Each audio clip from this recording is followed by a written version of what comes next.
দর্শক স্বাগত সবাইকে এনটিভির নিয়মিত আয়োজন আইএফআইসি ব্যাংক সংলাপ প্রতিদিনে আপনাদের সাথে আছি আমি হাসানুল শাওন। দর্শক, ডিম কিংবা ব্রয়লার মুরগি কোনোটিই মিলছে না সরকার নির্ধারিত দামে, আর অনেক দিন ধরেই চাল, আলু, পেঁয়াজ সহ বাজারে বেশিরভাগ পণ্যের দামই চড়া, যার খেসারত দিচ্ছেন আসলে সাধারণ মানুষ। আর চড়া দ্রব্যমূল্য উস্কে দিচ্ছে মূল্যস্ফীতিকে। অনেক দিন ধরেই মূল্যস্ফীতি ৯%-এরও বেশি, যা কমানোটা এখন বড় চ্যালেঞ্জ হয়ে দাঁড়িয়েছে অর্থনীতির জন্য। দর্শক, আজ আমরা এসব নিয়ে আলোচনা করব। এই জন্য আমাদের সাথে স্টুডিওতে উপস্থিত আছেন দুজন অতিথি। আছেন জাতীয় ভোক্তা অধিকার সংরক্ষণ অধিদপ্তরের পরিচালক ফকির মোহাম্মদ মুনাওয়ার হোসেন, আরও আছেন ঢাকা বিশ্ববিদ্যালয়ের ডেভেলপমেন্ট স্টাডিজ বিভাগের অধ্যাপক, গবেষণা প্রতিষ্ঠান র্যাপিডের নির্বাহী পরিচালক অর্থনীতিবিদ ডক্টর এম আবু ইউসুফ। স্বাগত আপনাদের দুজনকেই। ডক্টর আবু ইউসুফ, আপনার কাছেই শুরুতে আসতে যাচ্ছি যে যেমনটি বলছিলাম, দ্রব্যমূল্য পরিস্থিতি বেশ অনেক দিন ধরেই একটি উচ্চ অবস্থানে আছে। তো সেই জায়গাটিতে কমায়ের মানুষের উপরে এটার ইম্প্যাক্টটা অনেক বেশি পড়ছে। আমরা যদি জানি যে মূল্যস্ফীতি অনেক দিন ধরে বেশি, এই বিষয়গুলো আসলে আমাদের দারিদ্র্যের যে সূচক, সেই জায়গাটায় নেতিবাচক প্রভাবের কোনো আশঙ্কা আছে কিনা, বা কমায়ের মানুষের অবস্থাটা কি দেখছেন আপনারা? জি, ধন্যবাদ। আসলে মূল্যস্ফীতি নিয়ে আমরা অনেক দিন থেকেই কিন্তু একটা চাপের মধ্যে আছি, বেশ 15-16 মাস ধরে। তারপরেও সাধারণ মানুষের একটা প্রত্যাশা, যেহেতু পরিবর্তিত পরিস্থিতি এবং অন্তর্বর্তীকালীন সরকারের কাছে অনেক বেশি পরিমাণে প্রত্যাশা, অন্তত অন্য যে সমস্ত সংস্কার কর্মসূচি তো চলমান, তার বাইরেও যাতে এই মূল্যস্ফীতিটা নিয়ন্ত্রণে যাতে আনা যায়। যেহেতু সবাই প্রত্যাশা করছে, এখন হয়তো কোনো ঘুষ বাণিজ্য নাই, চাঁদাবাজি নাই, সবাই অ্যাজিউম করছে, যেহেতু এখন কোনো পলিটিক্যাল গভর্নমেন্টের আন্ডারে নাই। সুতরাং এই সময় সাপ্লাই চেইনটা তার স্মুথলি চলার কথা। তো মূল্যস্ফীতি কমে আসবে এটুকুই প্রত্যাশা করছে সবাই। আমিও একজন সাধারণ নাগরিক হিসেবে আমিও প্রত্যাশা করছি। যদিও এখন খুবই অল্প সময়, মাত্র 1 মাস পেরিয়েছে সরকারের, আমরা দেখেছি কিছু উদ্যোগ গ্রহণ করা হয়েছে এবং মূল্যস্ফীতি নিয়ন্ত্রণে আনাটা যে অগ্রাধিকার আমরা দেখেছি সরকারের, তার একটি অন্যতম অগ্রাধিকারের বিষয় হচ্ছে। তো এখন মূল্যস্ফীতি কমানোর জন্য সরকারের হাতে কি কি আসলে ব্যবস্থা আছে, একটি আমরা দেখলাম, সেটি হচ্ছে মনিটারি পলিসি, যেটা আপনারা দেখেছেন যে সুদের হার বাড়িয়ে চেষ্টা করা হচ্ছে যাতে কন্ট্রাকশনের মনিটারি পলিসির মাধ্যমে মূল্যস্ফীতিকে নিয়ন্ত্রণ করা যায়। এর বাইরে যেটি আছে সেটি হচ্ছে ফিসক্যাল পলিসি, যেটি আছে সেখানে ট্যারিফ রেশনালাইজেশন, যেগুলো আমাদের নিত্য প্রয়োজনীয় পণ্য আছে যেগুলো বিদেশ থেকে আসে, সেটা এক ধরনের ট্যারিফ রেশনালাইজ করা হচ্ছে গভর্নমেন্ট। প্লাস হচ্ছে যেগুলো ডোমেস্টিক্যালি প্রোডাকশন হচ্ছে, সেখানেও কিছু ফিসক্যাল পলিসি সাপোর্ট দিয়ে চেষ্টা করা হচ্ছে। আরেকটা বিষয়ের ক্ষেত্রে আমরা তো এর আগে দেখেছি অনেকবারই তো এই যে সুবিধাগুলো দেওয়া হয়, সেদিকে আসছি। এখন আগে আমরা যতটুকু দেখলাম যে অনেক সময় ট্যারিফ রেশনালাইজ করার পরেও দেখা যাচ্ছে বাজারে তার রিফ্লেকশনটা হয়নি। হয়তো বিভিন্ন এখানে ইন্টারেস্ট গ্রুপ থাকতে পারে, অনেক পলিটিক্যাল ইকোনমি ফ্যাক্টর তখন আলোচনায় আসতো। কিন্তু এখন কিন্তু প্রত্যাশা হচ্ছে সরকার যদি কোনো ধরনের, যেহেতু সরকারের রাজস্ব কমছে, কোথাও যদি ট্যাক্স কমানো হচ্ছে অথবা ইম্পোর্ট ডিউটি কমানো হচ্ছে, কোথাও যদি এক্সেমশন দেওয়া হচ্ছে, ট্যাক্স এক্সেমশন দেওয়া হচ্ছে, তাহলে রাজস্ব যেমন হারাচ্ছে কিন্তু সিটিজেনরা যাতে বেনিফিটেড হয়। তাহলে এটি শুধুমাত্র পলিসি নিলে হবে না, তার মনিটরিংটা করতে হবে। আর 3 নম্বরে যেটি আছে সেটি হচ্ছে বাজার ব্যবস্থাপনা, বাজারটাকে মনিটর করতে হবে। তো যেই সাপ্লাই চেনের কথাটা বলছি, উৎপাদনকারী থেকে একদম ভোক্তা পর্যন্ত, আমার মনে হয় কিছু যে পণ্য আছে যেগুলো নিত্য প্রয়োজনীয় পণ্য, আপনি যেটাকে বলেছেন ডিমের কথা বলেছেন, পোলট্রি কথা বলেছেন, তো এরকম যদি, যেমন পেঁয়াজের কথা হতে পারে, আলুর কথা হতে পারে, এরকম কিছু নিত্য প্রয়োজনীয় পণ্য আমরা দেখেছি বিভিন্ন সময়ে কিন্তু মিনিস্ট্রি অফ কমার্স থেকে দামটা বেঁধে দিত, তারপরে আমরা তার বাজারের কিন্তু সেই রিফ্লেকশনটা দেখিনি। কারণ হচ্ছে বাজার ব্যবস্থাপনাটা ঠিক সেভাবে মনিটরিংটা করা হতো না। এখানে ভোক্তা অধিকার সংরক্ষণ অধিদপ্তরের পরিচালক মহোদয় আছেন, উনি হয়তো ওনার পক্ষ থেকে উনি বলবেন। আমি জানি যে ওনারা অনেক চেষ্টা করেন, কিন্তু ওনাদের যে ক্যাপাসিটি আছে, ওনাদের যে জনবল আছে, দেখা যাচ্ছে যে সেই তুলনায় কিন্তু কম। তারপরেও যখনই কোনো একটা জায়গায় ভোক্তা অধিকার সংরক্ষণ অধিদপ্তর যখন কোনো মুভমেন্টে যায়, কোনো একটা ভিজিটে যায়, তখন আমরা দেখি যে সেটা একটা ফলপ্রসূ হয়। যেটি করতে হবে সেটা হচ্ছে প্রোডাক্ট স্পেসিফিক কিছু ইনিশিয়েটিভ নিতে হবে। যেমন আপনি ডিমের কথা বলেছেন, তো ডিমের বাজারটা দেখা যাচ্ছে অনেক বড় ধরনের কর্পোরেট যারা ব্যবসায়ী আছে তারা দেখা যাচ্ছে বাজারটাকে নিয়ন্ত্রণ করে। আমরা অতীতেও দেখেছি যখন মিনিস্ট্রি অফ কমার্সের পক্ষ থেকে তাদের সাথে যখন আলোচনাটা করা হচ্ছে, তাদের উপর যখন একটা প্রেশার দেওয়া হয়েছে, তখন কিন্তু দামটা কিন্তু সাময়িক সময়ের জন্য হলেও কমেছে। কিন্তু সেই জায়গাটা আমার মনে হয় ওনাদের সাথে রেগুলার একটা ডায়ালগ করা এবং যে বাজার ব্যবস্থাপনার জন্য প্রত্যেক বাজারের যে দোকান মালিক সমিতি আছে তাদেরকেও একটু দায়বদ্ধতার মধ্যে নিয়ে আসা, যেটা রিয়েলিস্টিক্যালি যেমন উৎপাদন খরচের সাথে সংশ্লিষ্ট যেটা আছে সেটি আমরা মেনে নিতে পারি, কিন্তু যাতে এটা কোনোভাবেই অস্বাভাবিক মনে না হয়। আবার আসবো আপনার কাছে। মুনাওয়ার হোসেন, মনিটরিংয়ের কথা বলছিলেন ডক্টর আবু ইউসুফ, এই মনিটরিংটা আসলে এখনকার প্রেক্ষাপটে কোন পর্যায়ে আছে বা চলমান আছে কিনা, বা সেক্ষেত্রে আপনাদের অবজারভেশন কি বাজারে? ধন্যবাদ আপনাকে। আপনার মাধ্যমে আমাদের এই অনুষ্ঠান সংলাপ প্রতিদিন যারা দেখছেন সবাইকে শুভেচ্ছা জানাই জাতীয় ভোক্তা অধিকার সংরক্ষণ অধিদপ্তরের পক্ষ থেকে।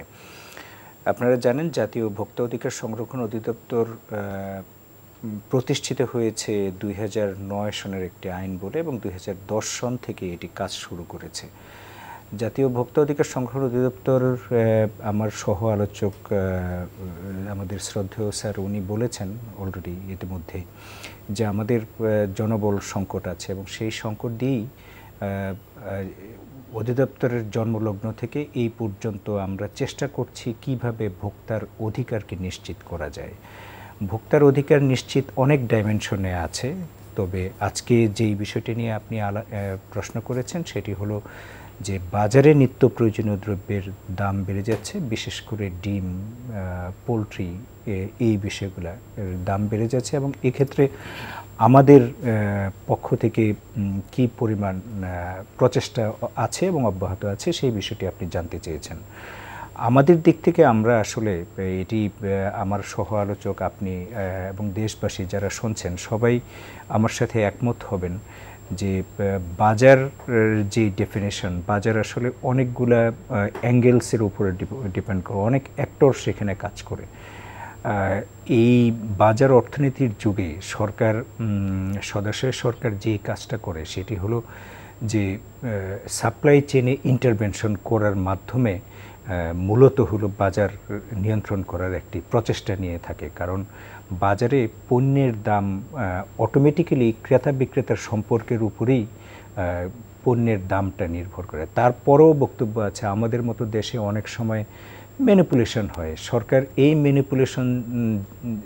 সরকারের পক্ষ থেকে এই ম্যানিপুলেশন যাতে না করতে পারে বাজারের কোনো অ্যাক্টর, সেক্ষেত্রে সরকার ব্যবস্থা নিয়ে থাকে। ডিমের দাম অফকোর্স আমাদের দৃষ্টিতেও শুধু মানুষ কষ্ট করছে এমন না, আমাদের দৃষ্টিতে আমরাও তো মানুষ, এই দেশের নাগরিক, আমরাও তো কষ্ট করছি সবাই, আমরা চেষ্টা করছি।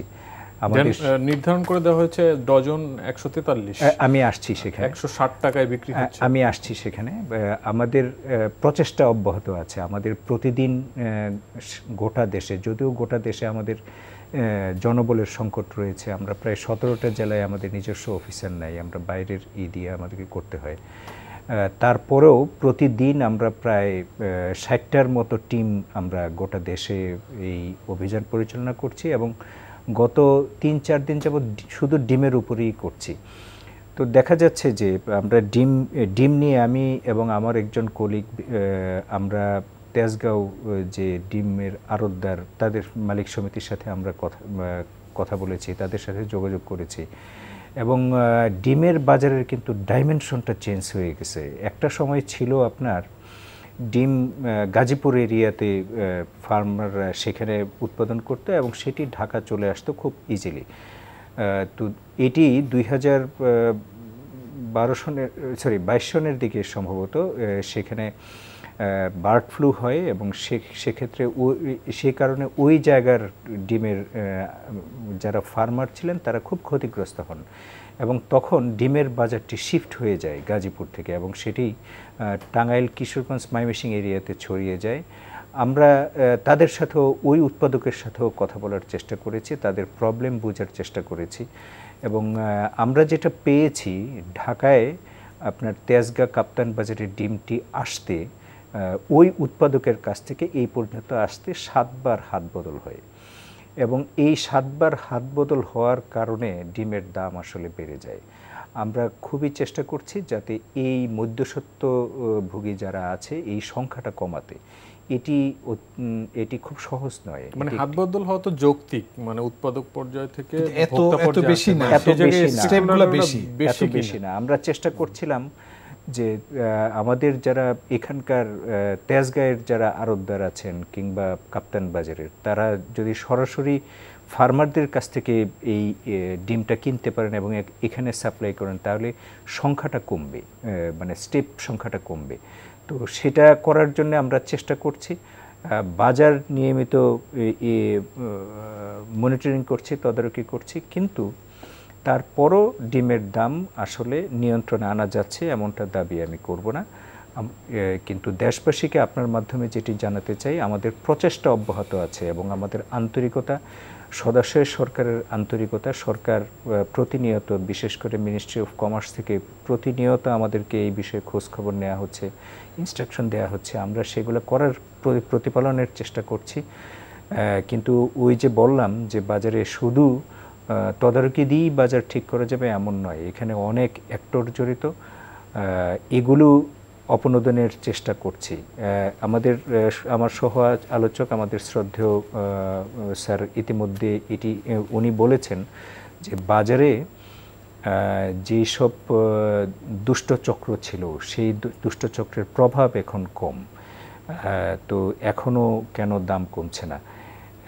এটি খুবই সত্য, দুষ্টচক্রের প্রভাব কিছু কমেছে, বাট একবারে শেষ হয়ে গিয়েছে এমন নয়, অন্য আঙ্গিকেও ইয়েতে এসছে। তো সব মিলিয়ে আমরা এটি আসলে চেষ্টা করছি। আপনি জানেন যে বাজার ব্যবস্থাপনাটা একটি জটিল বিষয় এবং বাংলাদেশ তার জন্মের শুরু থেকেই, প্রথম থেকেই আমরা বাজার ব্যবস্থাপনাটা ওইভাবে আমাদের এখানে গড়ে ওঠে নাই এবং সংগঠিত বাজার ব্যবস্থাপনা এখানে ইনফ্যাক্ট গড়ে ওঠে নাই। বাট ভোক্তা অধিকার অধিদপ্তর চেষ্টা করছে যাতে এই সংগঠিত বাজার ব্যবস্থাপনা এখানে গড়ে ওঠে। এটি একটি ট্রাবলসাম বিষয়, আমরা সবার সহযোগিতা চাই আপনার মাধ্যমে। ডক্টর আবু ইসহাক, এই যে বাজার ব্যবস্থাপনার কথা বলছিলেন, মানে সঠিক বাজার ব্যবস্থাপনা যদি আমরা নিশ্চিত করতে চাই, মানে সেক্ষেত্রে কোন উদ্যোগগুলো আমরা নিতে পারছি না যেটি নেওয়া দরকার? এখন এটি আসলে অ্যাগেইন মানে প্রত্যেক পণ্য ভিত্তিক আসলে বাজার ব্যবস্থাপনা, কারণ ডিমের ক্ষেত্রে যেটি হবে সেটা হয়তো পেঁয়াজের ক্ষেত্রে হবে না, সেটা হয়তো আলুর ক্ষেত্রে হবে না। কিছু কিছু জায়গায় যদি আমরা লোকাল লেভেল, যেমন আলুর কথা বলতে পারি, যে আপনি লোকাল লেভেলে যদি কোল্ড স্টোরেজ এনাফ করা যায় এবং সরকারি উদ্যোগে যদি সেটি করা যায়, সরকার কিছু, যেমন আপনি দেখবেন যে ধান চালের সংগ্রহ করে কিন্তু সরকার, কিন্তু কিছু কিছু পণ্যের ক্ষেত্রে যদি এরকম করতে পারে তাহলে কিন্তু একদম সরাসরি যদি উৎপাদনকারীর কাছ থেকে এনে ভোক্তা পর্যন্ত এই যে অনেকগুলো স্টেপ, অনেকগুলো হাত বদল যে হয়, সেটার যদি আমরা কমাতে পারি। আরেকটা জিনিস করতে পারে সরকার, সেটি হচ্ছে প্রত্যেকটা পণ্যের আসলে আমাদের উৎপাদন কীরকম হয়, সেই উৎপাদনটা আসলে যেটা আমরা বলছি সেটা কতটুকু বাস্তবসম্মত, যে বাস্তবতার আলোকে যাতে আমরা যদি সেটা করতে পারি, আমাদের ডিমান্ড কতটুকু আছে। তাহলে অনেক ক্ষেত্রেই দেখা যায় যে আমাদের যদি ডিমান্ড অনেক বেশি থাকে উৎপাদনের চেয়ে, আমরা অনেক সময় বাইরে থেকে অন্য পণ্যের ক্ষেত্রে আমরা দেখছি, সেটা যাতে আগে থেকে স্ট্র্যাটেজিটা নেওয়া যায়। চাহিদা আর উৎপাদনের তথ্যের কথা বলছি এবং সেখানে যাতে একটা সমন্বয় থাকে এবং কোনো ধরনের ডেফিসিট যদি থাকে কোনো পণ্যের ক্ষেত্রে, যেমন পেঁয়াজের ক্ষেত্রে হতে পারে বা অন্য পণ্যের ক্ষেত্রে, তাহলে সেটা আগে থেকে যাতে স্ট্র্যাটেজি নিয়ে আসা যায়, যাতে কোনো সময়েও যাতে ওই যে যারা আছে আপনার মজুতদার, তারা যাতে এই সুযোগটা না নিতে পারে। আর আমাদের যে লোকাল যে অ্যাডমিনিস্ট্রেশন আছে, তারা সব জায়গায় তো আর ভোক্তা অধিকার সংরক্ষণ অধিদপ্তরের অফিস নাই বা জনবল নাই। আমাদের লোকাল অ্যাডমিনিস্ট্রেশন, ল এনফোর্সিং এজেন্সিগুলোও তারাও যাতে এই তদারকির সাথে থাকতে পারে। প্লাস আমি যেটা বলেছি, দোকান মালিক সমিতি, অর্থাৎ পাশাপাশি ব্যবসায়ীদেরকেও আসলে এটি বুঝতে হবে। কারণ এই যেই পণ্যগুলোর কথা আমরা বলছি, অত্যন্ত প্রয়োজনীয় দ্রব্য, যেটি সাধারণ মানুষের জীবিকার সাথে তাদের জীবিকার সাথে যে সম্পর্কিত, তো সেই যারা যদি করা যায়, যারা ব্যবসায়ী, তাদেরও কিন্তু আসলে দায় আছে যে আমি আসলে কতটুকু মুনাফা করব, সেটা একটা জিনিস। আর বড় বড় কর্পোরেটস যারা আছে, হাউসগুলো আছে, আমি মনে করি তাদের কিন্তু একটা বিশাল দায়িত্ব আছে। এই যে নিত্য প্রয়োজনীয় দ্রব্যের ক্ষেত্রে তারা কিন্তু একটা বড় দায়িত্ব পালন করতে পারে, যাতে বাজারটা স্টেবল থাকে এবং সাধারণ মানুষ অন্তত তাদের যে ফুড বাস্কেটটা আছে, অন্তত সেটি যাতে, আমাদের যে ক্যালোরির কথা আমরা বলি 2122 কিলো ক্যালোরি প্রত্যেক দিন একটা অ্যাডাল্টের নেওয়া উচিত, সেইটা যাতে তারা নিতে পারে। মুনার হোসেন, কৃষি বিপণন অধিদপ্তর থেকে তো এই দাম নির্ধারণ বা এই জিনিসগুলো ঠিক করে দেওয়া হয়। তো আমরা দেখলাম যে এই ডিমের ক্ষেত্রেই যদি আমরা বলি, দামটা ঠিক করে দেওয়া হলো, কিন্তু সেই দামে এখন পর্যন্ত আসলো না, বেশ কিছুদিন হয়ে গেল। ব্রয়লার মুরগিও দেখছি যে বাজারে কয়েকদিন নিয়ন্ত্রণে ছিল, আবার এটি বেড়ে যাচ্ছে। তো মানে এই দাম নির্ধারণগুলো আপনারা তো একদম সাপ্লাই চেইনের শুরু থেকে শেষ পর্যন্ত এই মনিটরিংটা করেন, মানে সেই জায়গায় আপনাদের অভিজ্ঞতাটা কি? দাম নির্ধারণটা আসলে যৌক্তিক করা হয় কিনা, নাকি এটি না মানার একটি টেন্ডেন্সি বাজারে আছে? আসলে বিষয়টা কি? ধন্যবাদ আপনাকে। এটি আমাদের এখনকার বাজারে খুবই চর্চিত একটি বিষয়, যে ডিপার্টমেন্ট অফ লাইভস্টক সার্ভিসেস, প্রাণী সম্পদ অধিদপ্তর, তারা ডিমের দাম নির্ধারণ করে দিয়েছে, এবং কৃষি বিপণন অধিদপ্তর তারা অন্যান্য পণ্যের দাম নির্ধারণ করে দিয়েছে, এবং সেগুলো বাজারে এখন বাস্তবায়িত হচ্ছে। আপনি জানেন যে জাতীয় ভোক্তা অধিকার সংরক্ষণ অধিদপ্তর কোনো পণ্যের দাম নির্ধারণ করে দিতে পারে না। অন্য ডিপার্টমেন্টগুলো যেগুলো নির্ধারণ করে দেয়, সেটি বাস্তবায়নের জন্য কাজ করে। এবং আমি আমার এই আলোচনার পূর্বাংশে আমি বলেছিলাম যে বাজার অর্থনীতির যুগে আসলে সরকার দাম নির্ধারণ করে দেওয়াটা খুব ডিফিকাল্ট হয়। অর্থনীতির যে মেন স্পিরিট, সেখানে এটি ফাংশন করে না। তাহলে সরকার কিভাবে দাম নির্ধারণ করে? সরকার আসলে দাম নির্ধারণ করে এই বাজার অর্থনীতির আরেকটি যেটি কনসেপ্ট, যেটা হলো কল্যাণমূলক অর্থনীতি, যে মানুষের বেটারমেন্টের জন্য, জনগণের ভালোর জন্যে আমার কিছু জিনিসকে হয়তো বা আমাকে ঠিক করে দিতে হবে। সে কারণে বাংলাদেশ সরকার এসেনশিয়াল কমোডিটি অ্যাক্ট, যেটা অত্যাবশ্যক পণ্য আইন, সেই পণ্যের আইনের মাধ্যমে এবং কৃষি বিপণন আইন এটি এবং লাইভস্টক অ্যাক্ট যেটি আছে, সেটির মাধ্যমে এই কিছু কিছু বিষয়ের দাম নির্ধারণ করে দিতে পারে। ইতিমধ্যে লাইভস্টকস ডিপার্টমেন্ট অফ লাইভস্টক সার্ভিসেস তারা ডিমের দাম নির্ধারণ করে দিয়েছে, এবং সেটি বাজারে বাস্তবায়ন করার জন্য আমরা কাজ করছি। কৃষি বিপণন অধিদপ্তরও এরকম কিছু পণ্যের দাম নির্ধারণ করে দিয়েছে। আপনার প্রশ্ন ছিল এই দামগুলো যৌক্তিক পর্যায়ে নির্ধারিত হয়েছে কিনা, আর বাজারে এটি কিভাবে ইমপ্লিমেন্টেশন হয়েছে। দেখুন, আমরা তো এই সমাজেরই বাসিন্দা। আমাদের সরকারি দপ্তরগুলো যেভাবে দাম নির্ধারণ করেছে, তারা যৌক্তিকতা নিরূপণ করেই দাম নির্ধারণ করেছে। তাদের যে হিসাব নিকাশ আছে, সেটি হিসাব করেই। আরেকটি বিষয় হলো, তারা যে দামটা নির্ধারণ করেছে, তারা কখনো বলে নাই যে এর উপরে হওয়া যাবে না বা এর নিচে হওয়া যাবে না। তারা যেটা বলে সেটা হলো যে এটি যৌক্তিক মূল্য এরকম হবে, এটা হলো যৌক্তিক মূল্য, এইভাবে বলে। কিন্তু সেটি বাজারে যখন আমরা তদারকি করতে চাই, বাজার যখন করে, অনেক ক্ষেত্রে আমরা কমও পেয়েছি, আমরা বেশিও পেয়েছি, যেটা আসলে ভেরিও করে।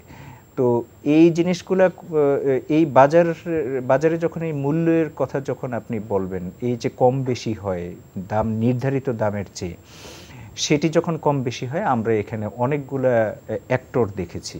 যে কেন এটি কম বেশি হচ্ছে। বিশেষ করে আমি যেটা বললাম যে অনেক মধ্যস্বত্বভোগী আছে, সংখ্যা যখন বেড়ে যায় তখন দামটা বেড়ে যায়, যেটি আসলে দাম নির্ধারণ করে যেই ক্যালকুলেশনে, সেই ক্যালকুলেশনটা এখানে আসলে কাজ করে না। মানে সেক্ষেত্রে মানে আপনাদের অভিজ্ঞতার আলোকে আসলে পরামর্শ কি, আমরা করার কি আছে আসলে? আমরা যেটা বলছি, আমরা ইতিমধ্যে আমাদের মধ্যে তো আন্তঃ ডিপার্টমেন্ট কথা হয়, আমরা ইতিমধ্যে ডিপার্টমেন্ট অফ রাইস টু সার্ভিসের সাথে এই বিষয়ে আলাপ করেছি এবং আগামীকালকেও তাদের সাথে আমাদের একটি মিটিং আছে।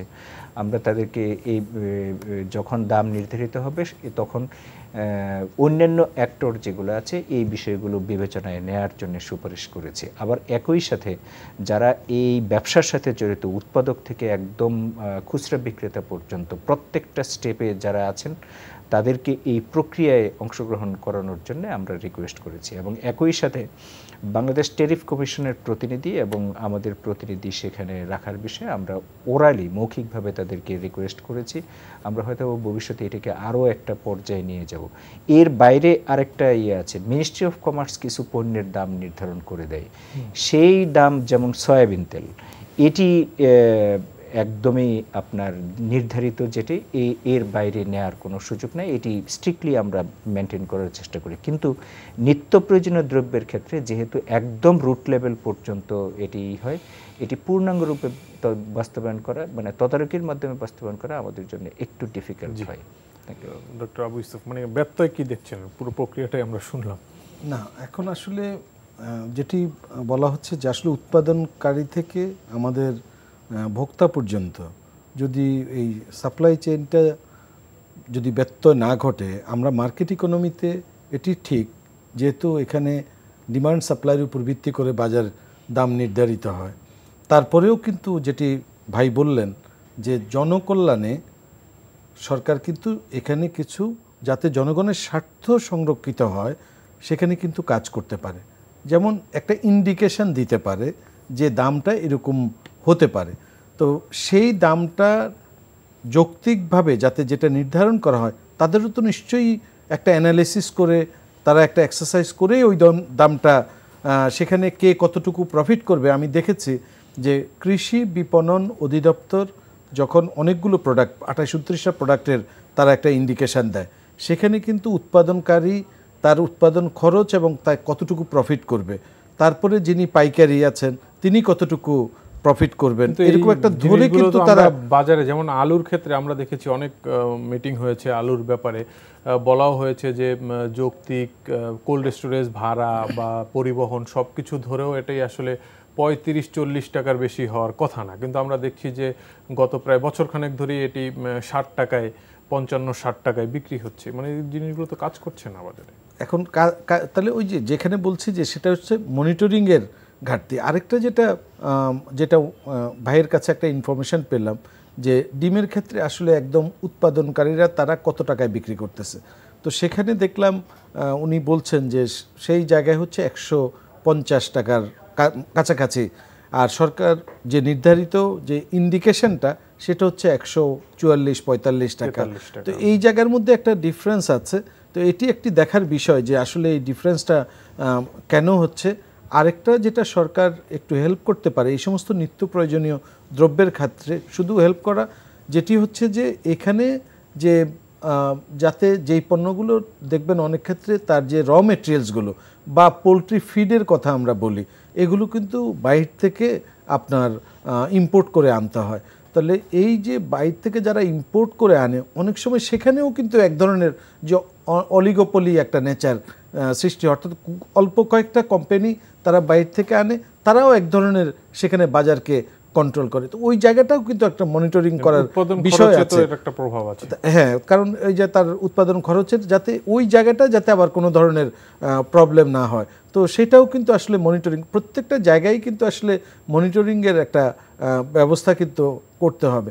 তো সেটি যদি করা যায়, উৎপাদন খরচ যদি কমানো এবং সেটা বাজারে রিফ্লেকশনটা হচ্ছে কিনা, সরকার হয়তো একটা সাপোর্ট দিল, কিন্তু সেটা যদি জনগণ সেই সুবিধা যদি না পায়, আবার যদি সেই মধ্যস্বত্বভোগী আমরা যাদেরকে বলছি তারাই যদি সেই বেনিফিটটা নিয়ে যায়, তাহলে সরকারের রাজস্বও কিন্তু সেখানে কমে যাবে, বা আর অন্যদিকে জনগণও কিন্তু সেই বেনিফিটটা পাবে না। তো তো আমি মনে করি যে এখানে একটা কোঅর্ডিনেশনটা দরকার। সেই কোঅর্ডিনেশন যেমন মিনিস্ট্রি অফ কমার্সের কথা বলা হয়েছে, পশু ও মৎস্য সম্পদ মন্ত্রণালয়, প্রাণী সম্পদ মন্ত্রণালয়, যেটা তাদের একটা কোঅর্ডিনেশন, মিনিস্ট্রি অফ ফাইন্যান্স, সব কিছু মিলে একটা কোঅর্ডিনেশন করা দরকার। এবং এই যে কতগুলো পণ্যের কথা আমরা বলছি, এই পণ্য স্পেসিফিক যদি আমরা একটু মনিটরিংটা বা বাজার ব্যবস্থাপনাটা যদি জোরদার করতে পারি, আশা করছি যে তার ফল সাধারণ জনগণ পাবে। জি, মুনার হোসেন, আপনারা তো নিয়মিত অভিযান পরিচালনা করেন সারা দেশে। আমরা দেখি বিশেষ করে কোনো পণ্যের দাম যখন অস্বাভাবিকভাবে ওঠানামা করে তখন ভোক্তা অধিকার সংরক্ষণ অধিদপ্তরকে খুবই অ্যাক্টিভ আমরা দেখি। তো সেক্ষেত্রে এই যে মধ্যস্বত্বভোগীদের কথা বলা হয় বাজারে, বা বাজার সিন্ডিকেট যে বলা হয়, এরা আসলে কত শক্তিশালী, মানে আপনাদের অভিজ্ঞতা কি, বা এখনকার পরিস্থিতিতে যদি আমরা বলি, মানে এখন তাদের অবস্থাটা কি? আসলে সিন্ডিকেট শব্দটিও বহুল চর্চিত একটি শব্দ। আমাদের দেশে যেটা হয়েছে 2012 সনের পর থেকে আমাদের যেই কনজিউমার মার্কেটটা, এই মার্কেট আগে অনেক ক্ষুদ্র উদ্যোক্তা ছিল এই মার্কেটে, সেটা তাদের কাছ থেকে এখন এটি আসলে বড় বড় কোম্পানির হাতে চলে গেছে। এবং এটি হওয়াটা না হওয়াটা বা হওয়াটা অস্বাভাবিক কিছু না, এটি আসলে গ্লোবাল ইকোনমি, এভাবেই হয়। তো সেক্ষেত্রে ওই যেটি হয়েছে, আমরা তাদের সাথে আমাদের যোগাযোগ আছে, আমরা রেগুলারই চেষ্টা করি তাদেরকে নিয়ে মিটিং করে এই জিনিসগুলোর বিষয়ে যৌক্তিক পর্যায়ে রাখতে। এই স্যার যেটি বলেছেন যে প্রত্যেকটা বিষয়ের ব্যাকওয়ার্ড লিঙ্কেজ ইন্ডাস্ট্রি যেগুলো আছে, এগুলোকে আমাদের আরেকটু বেশি বোধহয় নজর দিতে হবে। যেমন আপনি পোলট্রির দাম কিভাবে কমাবেন যদি খাদ্যের দাম, পোলট্রি খাদ্যের দাম বেশি থাকে? মাছের দাম কিভাবে কমাবেন যদি পিছনের ইয়েগুলো ব্যাকওয়ার্ড লিঙ্কেজ যদি ভালো না থাকে? আমাদের তরফ থেকে এই বিষয়ে চেষ্টার কোনো ত্রুটি নাই। আমি দেশবাসীকে আশ্বস্ত করতে চাই, আমরা আমাদের সর্বোচ্চ করছি এবং করে এটি করাটা অব্যাহত রাখবো আমাদের দিক থেকে। চাঁদাবাজি কি বন্ধ হয়েছে আসলে? চাঁদাবাজি মানে দ্রব্যমূল্যের ঊর্ধ্বগতির একটি মানে প্রধান কারণ ধরা হয় আমাদের বাস্তবতা যে চাঁদাবাজি, সেটি শুধু যে বিভিন্ন মার্কেটে তা না, মানে পরিবহন বা এই পণ্যটি পরিবহন হয়ে বিভিন্ন বাজারে যে আসে, রাস্তাঘাটে, মানে সব জায়গায় একটা অভিযোগ আমরা শুনি, সেটি আসলে ব্যাপারে ব্যবসায়ীরা কি বলেন? চাঁদাবাজির বিষয়ে আমার একটি ব্যক্তিগতভাবে একটি অবজারভেশন আছে। ধরেন শ্যামবাজার থেকে আপনি 1 ট্রাক পেঁয়াজ কারণ বাজারে নিয়ে আসবেন, আনতে আনতে সব মিলে 550 টাকার মতো চাঁদা দিতে হতো একটা সময়ে। তো এটি খুব ফরচুনেট, যদিও চাঁদাবাজিটা আমরা দেখি না, এটি পুলিশ দেখে, আইনশৃঙ্খলা বাহিনী দেখে। তারপরও আমাদের তো একটা এক্সপিরিয়েন্স আছে, আমরা পুলিশের সাথে শেয়ার করি, পুলিশ আমাদের সাথে শেয়ার করে, এবং সেটি করতে গিয়ে আমরা যেটা দেখেছি, আমাদের কাছে যেটা ইনফরমেশন, সেটা হলো এখন চাঁদাবাজি অনেকটাই কমেছে। আমি একবারে শেষ হয়ে গেছে এমনটা বলবো না, বা পূর্ণাঙ্গ তথ্য হয়তো বা আমার কাছে নাই, বাট আমার কাছে যতটুকু ইনফরমেশন সেটি হলো চাঁদাবাজি অনেকটা কমেছে।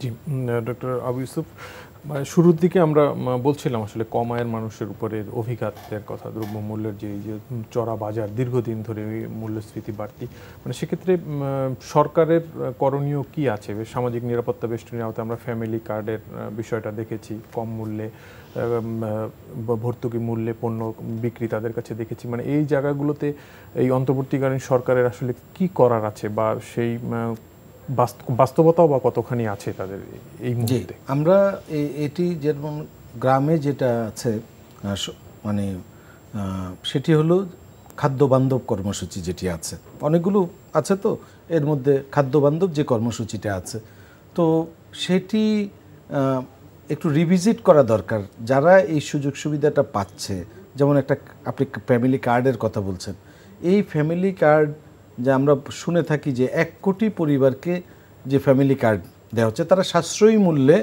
ওই কিছু নির্দিষ্ট প্রোডাক্ট পাবে। এখন আমি মনে করি যদি আমরা এই টার্গেটিং ডিফারেন্সিয়াসটা না থাকে, অর্থাৎ এই 1 কোটি যদি সঠিক মানুষ পায়, যেহেতু আমি মনে করি একটি পরবর্তীতে পরিস্থিতিতে এটাকে রিভিজিট করার দরকার।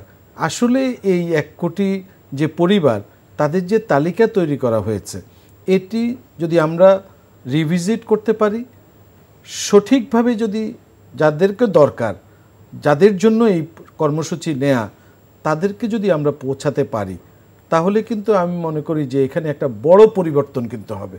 পাশাপাশি শহরে যেটি ওএমএস প্রোগ্রাম আছে সেগুলো কিন্তু আসলে বাড়াতে হবে, কারণ এই যে এমন একটা সময়, এই সময়ে যারা আমাদের দারিদ্র্যসীমার নিচে আছে বা নিম্ন আয়ের মানুষ যারা আছে তাদের পাশে দাঁড়ানোটা কিন্তু খুবই দরকার। একটা তো ফ্যামিলি কার্ডের যদি রিভিজিট করি, সেটা গ্রাম হোক শহরে হোক, সেটা যেমন করে যদি আমরা সঠিক মানুষকে সঠিক তালিকা করে এটা দিতে পারি, সেটি একটি ভালো উপকার হবে। প্লাস হচ্ছে এটার একটু যদি আমরা বেশি পরিমাণে দিতে পারি, অর্থাৎ বেশি পরিমাণে লোককে দিতে পারি, একটা সিস্টেমেটিক ওয়েতে যদি আমরা দিতে পারি এবং পরিমাণ দুটোই সেটা যদি আমরা করতে পারি, আমার মনে হয় এই সময়টা অন্তত সরকারের পক্ষ থেকে এই উদ্যোগগুলো যদি নেওয়া হয় তাহলে দরিদ্র প্লাস হচ্ছে নিম্ন আয়ের মানুষ যারা আছে তারা অনেক বেশি পরিমাণে বেনিফিটেড হবে। জি, ধন্যবাদ আপনাদের দুজনকেই আমাদের সাথে সময় নেই, স্টুডিওতে এসে গুরুত্বপূর্ণ আলোচনায় অংশ নিয়েছেন, ধন্যবাদ।